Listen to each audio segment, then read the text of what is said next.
right, it's time now to take a look at stories making headlines on the front page of Nigerian newspapers, and Ibrahim Shita will be bringing us details of what the pages or the papers are saying this morning. And I am thinking that one of the stories that would dominate will be our interview with the governor yesterday. Absolutely. And also at the incident at that school, the IED incident. Yeah, you know, talking about the video, the interview we had with the governor yesterday, I checked the YouTube upload this morning. It's garnered more than 26,000 views. So I'm sure definitely it's going to 50 what a view. So let's see what that's going to bring to the what's the word, to the pockets of TVC Communications. So we have the papers, you know, this morning to be reviewed. The first will be the Nation newspaper with the screaming headline: Senate House begin work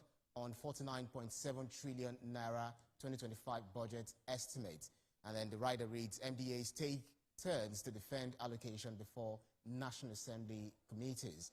We also have right there, China virus. NCDC reactivates COVID-19 protocols. Screening of incoming passengers at borders begins. No cause for alarm yet. And at the bottom strip, you see the Ghana's new president, John Mahama, and his offer. Kwara State connection. You see that at page 2 of the Nation newspaper. Above the masthead of the Nation newspaper, federal government revives bid to float national carrier. That's also we have Makinde insists on prosecution of Orni's ex-wife, Hamzat, others. EFCC sacks 27 operatives for fraud, misconduct. Socialite Bisilola Edionsere, also known as Cash Madam, dies at 89. That's a sad news there. Next is the Guardian newspaper. The Guardian newspaper, we have 3 million barrels per day target.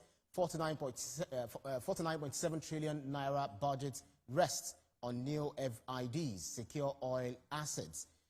Then you see the infographics of 2025 budget key assumptions, where you have 2.06 million barrels per day, which is the oil production exchange rate, with the exchange rate of 1,500 naira to the dollar and 15%. And also we have the 80 bandits killed in Katsina as hoodlums levy Zamfara communities. MDAs defend spending as National Assembly eyes January ending for budget approval. And then here we have I really crossed the line? That's a rhetorical question. Obi queries alleges threats to life. Lassa fever, NCDC experts raise the alarm, advocate prevention, early treatment. And on the bottom strip, medical lab scientists in limbo over AAU MLSCN quota row. That's about it for the Guardian newspaper. Next will be the Blueprint newspaper. And the Blueprint newspaper has with a screaming headline, the banner headline here actually, Presidential Committee on Tax Reforms. We wrote 6 governors, only Uba, Sani, and Sanwo-Olu matters. Wow, that's an interesting stuff. Says others have no time for us. Governors Forum invited us, cancelled appointments 4 times. Oladile, well, Governor Sanwo-Olu actually made us understand yesterday on the breakfast show that the governors are actually in tune, in sync with the tax reform bill, but we'll see what happens in the coming days. Abuja school explosion kills 2 students, injures 4. Police confirm 18 injured in Port Harcourt gas explosion. Ibadan Stampede, that's on the bottom strip. Orni's ex-queen, Agidigbo boss, that's Oriyomi Hamzat, and principal must face trial. That's according to the Oyo State government. And 2025 budget, Senate to suspend plenary for 2 weeks on resumption. Above the masthead, we have a killed Okada rider, that's not me, sold machine for 310,000 naira in Niger. That's according to suspect. Well, let's move on to the next newspaper. Daily Independence is next. And we have local government chairman's suspension. That's a kicker. And the headline reads, Court orders Edo Governor Assembly to maintain status quo. Cult groups clash. Aiyedatiwa imposes curfew on Owo after death of 8 persons. And then we have there's Sokoto SSG's daughter. 3 grandchildren die in fire accident. That's sad news there. Police recover FCT's 25 stolen manhole covers from Abuja Steel Coy. A Wike direct replacement of stolen manhole covers. You see that on page 29 of the Daily Independent newspaper. And then on the bottom strip, Canada's Trudeau announces resignation as Prime Minister. That's on page 6. That's the news working, coming from Canada, where the Prime Minister Trudeau is announces resignation as Prime Minister. Next is we had Daily Independent. Next will be the First News newspaper. I will not be silenced. Peter Obi defies threats over New Year message. Interesting there. And then Ondo court clash claims 5 lives, including APC chieftain. Explosion at Abuja school claims 2 lives. Police investigate IED attack.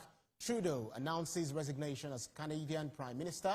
The CBN faces lawsuit from ex-staff over mass dismissal. EFCC dismisses 27 officers over fraudulent activities, misconduct. And then here we have the FCT police arrest 50 for stealing street lights, manhole covers. Interesting stuff. On the bottom strip, 18 injured in Port Harcourt's gas explosion. That's according to police. And on the ear of the newspaper, court grants woman 10 million naira bail over threats to Sheyi Tinubu IGP. So let's also get to the next newspaper for review today. That's the Nigeria News Direct. That's correct. Obi raises the alarm over death threats after New Year message. You see that on page 2. Denies attempting to destabilize Tinubu's government. Customer experience. UBA cracks top 5 banks in KPMG West Africa survey. You see that on page 9. Zulum signs 2025 budget into law. Mixed reactions as Ikeja Electric, IBEDC, others transfer customers to Band A. That's an interesting news there. Also, we have our investments in infrastructure will create enabling environment, 100,000 new jobs. That's Governor Sanwo-Olu. I bet that was actually one of the things that he made mention on the breakfast show yesterday, making the rounds across the nation. Next, let's move on to the next newspaper for review today, which is the New Telegraph newspaper. Banditry. Niger governor issues bomb alert, urges farmers to stay away from farms to avoid IEDs planted by bandits, says military must clear suspected mine-laden areas before locals can move safely. If you want to read that, you get to page 3 of the New Telegraph newspaper. Army uncovers 20 illegal refineries, arrests 11 operators in 4 states. That's on page 6. Also, Senator Kalu, Tinubu writes to have ignored IMF, World Bank recommendations. Interesting stuff. Above the nameplate, data outage, concerns mount over inaccessibility of NBS website. Portfolio investors return boosts capital inflow by 190% to $9.12 billion. Senate reps begin 49.7 trillion naira budget defense today. And at the bottom strip, how family planning prevents stunted growth. That's according to AFP. Next newspaper for review this morning is the Hope newspaper. We hope that it brings some hope this morning. Our communal clash returns. 4 killed, scores seriously injured in renewed hostilities. And Ondo local government polls, ODEC begins training of ad hoc staff. Army uncovers 20 illegal refineries, arrests 11 operators in 4 states. Sokoto SSG loses daughter, 3 grandchildren as fire gods residents. And police launch manhunt for suspected killers of 3 siblings in Anambra. Above the masthead of the Hope newspaper, suspects in Ibadan stampede must face trial. That's according to Governor Makinde, who is assisting there. WAEC launches receipt exams for candidates. Well, that's what the Hope has brought this morning. We hope we have better news coming up from other parts of the region in the coming days. Next newspaper for review, I think this is the Daily Trust newspaper. 2 killed in Abuja school bombing. Police arrest proprietor, urge vigilance. Nigeria screens air travelers as HMPV spreads to more countries. EFCC sacks 27 officers over fraud. Ibadan stampede, culprits must face trial. That's according to Oyo State Governor. Security operatives destroy 2 IEDs in Niger community. That's good news there. And Boko Haram attacks military base, kills soldiers, vigilantes in Borno.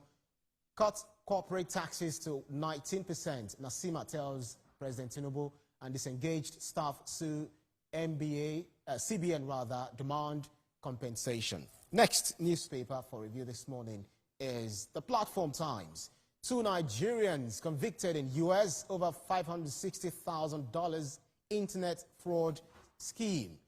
Then this criminal headline, the main headline here, investigation. How federal government paid contractors 750 million naira for unexecuted projects in Ogun, Lagos. That's an interesting stuff there coming from the Platform Times. General election, nationals arrested.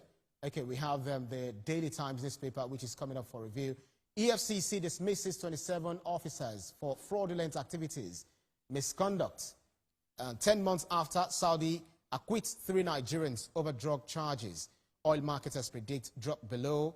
NDLEA arrests drug kingpin, Nollywood filmmaker, and Governor Mufswang sets to recover government assets, inaugurates recovery panel. On the bottom strip, 1 dead, several injured as explosion rocks Islamia school in the FCT.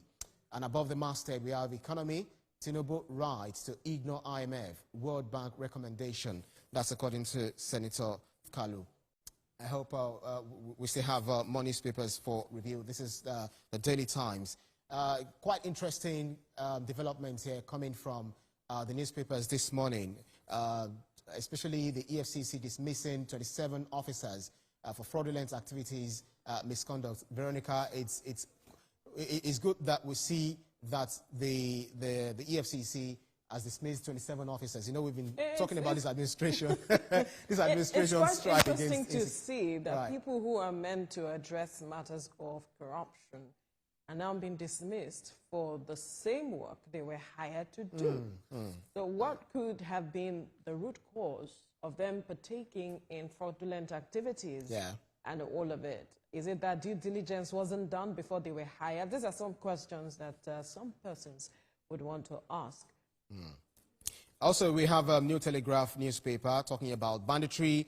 Niger governor issues bomb alert, urges farmers to stay away from farms. Well, I saw an interview this morning with CDS, who was having an interview with one of the international channels, saying that this administration is actually fighting seriously, dealing, a death blow against the insurgents, ensuring that we wipe them off the earth, because they are enemies of the nation. They are unpatriotic saboteurs of the Nigerian state. They are non-state actors. Non-state actors. So, right. but then now this issuing of alerts to Niger farmers, not to farm. That's quite worrisome, because we are talking about dealing with food security as it is, and if farmers don't do farm, what happened? That's right. And Niger State, we know, contributes a lot when we're talking about food items and the farming and all of it. So the state governor needs to work hand in glove with the federal government to look at how they can address that holistically.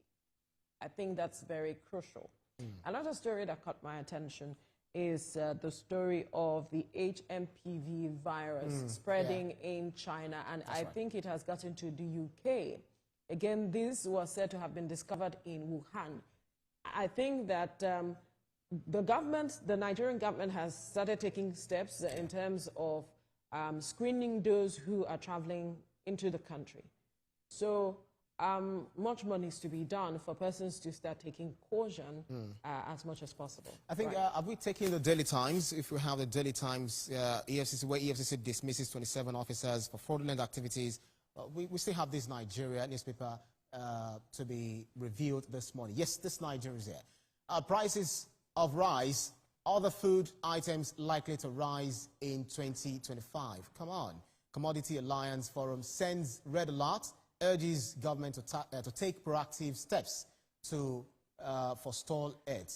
On the ear of the newspaper, federal government calls for global collaboration to combat desertification, land degradation. And 2025 budget, Senate to suspend plenary for 2 weeks.